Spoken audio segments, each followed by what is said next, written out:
G'day and welcome back to Critical AFL on YouTube for part 3 of this 4-part off-season series on players to watch in 2026. I'm Damo and today I'll be discussing our senior additions to the club, either from the trade period or the SSP. We'll be taking a look at the experienced AFL players to arrive at the club this off-season who are set to make a big impact in 2026, where I do expect to see West Coast make a big statement by getting up off the canvas and separating ourselves from the bottom of the ladder. All 4 parts of this series will be centered around immediate impact in 2026. And if you haven't already caught them, part 1, New Draftees, and part 2, Emerging Talent, are both already out on the channel, while part 4, Resurgence of Senior Eagles, will release next week. But before I get going with today's episode, I'm going to make my own personal appeal to anyone watching these videos who isn't a subscriber to please consider hitting that subscribe button and helping make this channel and all of the content produced on it more sustainable long term. I have noticed a great deal of growth from an entirely new audience since the AFL season finished, and I'm happy to let you all know that throughout the season, I do provide reviews of not just the AFL games, but also of our waffle side, including, I think, pretty reliable information on who's going well and who's close to pushing their way into the AFL squad, which will continue next year. The trade, draft, and off-season content that you're watching right now is designed to keep the content rolling all year round. So if you do hit that button, you can be sure to never go long without getting your West Coast fix. And speaking of fix, let's take a look at these senior additions to the club. And at the top of my list, I have a guy that may be a little controversial given the quality of a couple of other players, but after a lot of chopping and changing with this list, I've made my mind up that Devin Robertson is possibly the most important inclusion that we've brought in this off-season and therefore likely to have the biggest impact. So this is a really funny way of looking at it because top-tier talent like Brandon Starcevich may very well have a better season in 2026 than any of the other inclusions that we've brought from other clubs.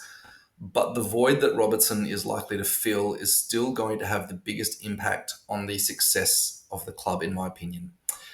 Devin Robertson is a really physical in and under midfielder whose pure grunt was really outshone by just the unbelievable star power in the engine room at Brisbane. You know, guys like Lockie Neal and Will Ashcroft walk in ahead of Robertson, whose general services are also less necessary in a side that has heavy lifters like Hugh McCluggage and Josh Dunkley. But that's not even going into their depth. But if you have a listen to the names I just fired off, all 4 of those guys, they belong in the top tier of the AFL competition across the midfield. So that's my immediate pitch to guys who believe that by taking Robertson, West Coast are just picking up more leftovers from the rest of the competition. He actually played in their losing grand final, so that was before the arrival of the Ashcrofts in the side. He was good enough to play in the 23 of a grand final team. And not only that, I firmly believe that Robinson's delisting by Brisbane was actually agreed by West Coast and Brisbane to create the best possible deals for each of those sides as part of the Brandon Starcevich trade. You'll notice that we didn't bid on it, Dan Annabelle, and that we kind of walked Robertson through the best means possible, given our assistance package included those rookie listed spots. So it's just a bit of a take it with a grain of salt, the way that he's come across to West Coast. To his impact at West Coast, first of all, I think we're looking at our new enforcer. That means a large chunk of his duties will go towards physically bullying opposition players who target our mids. And most likely the guy that I've got in my mind when I say that is Harley Reid, but it's not limited to him in that role. Secondly, his biggest strength is extracting the ball from the contest. He doesn't quite have the cleanest kick on him, so expect to see that his handball to kick ratio is going to be right up in 2026, especially surrounded by the guys that he will be at West Coast. But he'll be feeding that ball out to more explosive mids like Yeo, Reid, Hewitt, and hopefully even burst runners like Bo Allen too. It's my hope for Robertson that his stats really lead the way next year and he can become one of our regular 25 plus possession winners after, maybe expecting a few lower counts just towards the start of the year, depending on how quickly he integrates into our system in matches. So all in all, for me, I believe Devin Robertson stands at the front of the queue for a whole new group of guys looking to turn what was a makeshift midfield we had this year into a really dangerous part of the ground for us in 2026. At number 2 on my list, I've again gone with a guy who bridges that gap on one of our weaknesses this year, and that's Tyler Young in key defence. Just with the loss of McGovern mid-year after already losing Tom Barrass at the end of 2024, our key defence really leaned a lot on Harry Edwards, who had a better year for injury this year, but still showed a bit of vulnerability. And he also had Sandy Brock, who came in via the SSP last year and then really impressed from there, for me especially.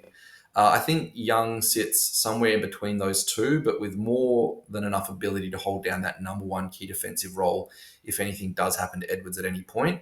Obviously, Edwards being 200 centimetres does make him our go-to guy for some of the really big forwards of the competition. For those who haven't actually caught any of my coverage of Young during the trade period, I actually think he's a really underrated player, just by what comes off the page. You know, the fact that he's 27 years old and he's got 35 games to his name. He was actually drafted late in 2022 as a rookie and then debuted in 2023. And then since then, the 35 games that he has played, he racked them up on either side of an ACL injury. And the stats show that he's actually been a walk-in starter and a top performing key back for Richmond at 196 centimetres outside of, I suppose, that time out of the game entirely. So if you just use that as context for why his games tally isn't bigger at 27 years old, I think we're probably looking at a guy who's a real plug and play player coming into the side in key defence. He's got no need to be trained up, and he's got all the right attributes to take that number one key defensive role whenever required. Just off the top of my mind, you probably exclude someone like Sam Darcy at the Bulldogs just out of pure height. But aside from him, I think that's really something he's capable of on any given week if he needs to. And he's also got years ahead of him, and I expect he'll become a really reliable name for us down back in those years to come. At number 3, I'm finally getting to probably the highest quality player out of all of our off-season pickups, which is Brandon Starcevich. So Starcevich, I think, became one of the worst kept secrets towards the end of the season in his likelihood coming to West Coast. I know that they never actually officially said it, but I think it was pretty obvious when he wouldn't re-sign. And I think that was really handy because it meant that I was able to really put my attention into watching him specifically throughout the entire final series. And by the time he had his premiership medal around his neck, I was really impressed. At the same time, obviously, by the time he put that around his neck, I might need to address the elephant in the room, and that's his concussion. I think after the loss of McGovern mid-year, a lot of fans had big concerns over Starcevich needing time to recover from one of his prior concussions. And then I think we all might have had that same concern when he was subbed out with a head knock on grand final day. Fortunately, it looks like not all concussions were created equal, and he recovered from that one perfectly. So I get to spend my time focusing on how good our backline's going to look with Brandon Starcevich and Brady Hoff locking down any of the best forward combos the competition can throw at us. That's what he does best. He can lock down just about any small to medium forward while really hurting teams the other way, with really strong ball winning ability and decision making deep in defence. The only guy I think, and was quite amused thinking this, that we haven't seen Starcevich dominate in that lockdown role is actually his teammate Charlie Cameron, because they're on the same side up until now. And I did enjoy contemplating that because Brady Hoff has been his nemesis over the last few years. So I think we're pretty well covered in that part of the ground. I expect in 2026 that Starcevich will become a really important leadership foundation that the rest of the backline and even further up the field can build themselves around. I see it a little bit like Shannon Hearn was for us just during our best years with him. They're not quite comparable players. Obviously, Hearn had that super boot on him, but the way that I saw Starcevich stops momentum and then resets the field when he gets his hands on it, it really did remind me a lot of Hearn in composure, and just the word leadership is probably the best one for it. So just look out for that one next year, because I think you'll probably all see it now that I've planted that seed. If you haven't already, you probably have. At number 4, and I probably should put the disclaimer out there, the next couple of guys on my list are a bit more of a question mark for impact in 2026. And that starts with Harry Schoenberg at 4, like I just mentioned, who I rate him really highly for potential. And I think he's at a bit of a crossroads in his AFL lifeline that he's been given. Now, I know that that's a bit of a cliche to say about just any given player in the AFL that's given a lifeline, but I just think the reason I'm using it on him is because if he does tap into his best form, then he can be a way bigger deal than the silent acquisition that he was at the tail end of all the list management periods this year, when he just sort of secretly or quietly came across to West Coast without any fanfare. Schoenberg at his best is quite a dynamic, big-bodied mid who can play the modern game in its line-breaking and clearance focus that there is on midfielders these days. So to put it simply, I think he has the ability to probably displace Devin Robertson for his role in the best 23 next year, if he finds his best form. And if that happens, I think his impact will be a big part in how our side sets up at centre bounces to win quick clearances. And like I said, a lot of this will depend on how hard he pushes himself this preseason. But no matter what, at the very least, his inclusion on our list is another reason why I think our Waffle side will go from the bottom of the ladder to finals next year. Even if he's in the AFL side, he's pushing another quality mid down into the Waffle. So I think it's going to look very different with guys like him inside. Last on my list is Finn Macrae, who I hate to understate, but I think primarily does add depth to our AFL midfield. And like I just mentioned about Schoenberg, he's going to be one of the reasons that I think our Waffle side plays finals next year.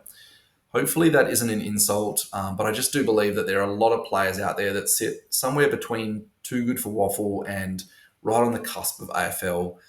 In fact, I think at the start of this season, and I meant absolutely no disrespect to Dom Sheed when I said it, but I think when he did his ACL, I felt the biggest hurt was going to be our Waffle side just losing the leadership of an experienced premiership midfielder, with him basically being done for the season and then ultimately his career. And I think at the very least, Finn Macrae definitely has that role as a minimum. Could he be more? Absolutely. He's a really classy player who uses the ball well. He can get his hands on the ball quite a bit when he's on, and he just needs to find that consistency and do it every single week if he wants the opportunity at the AFL level.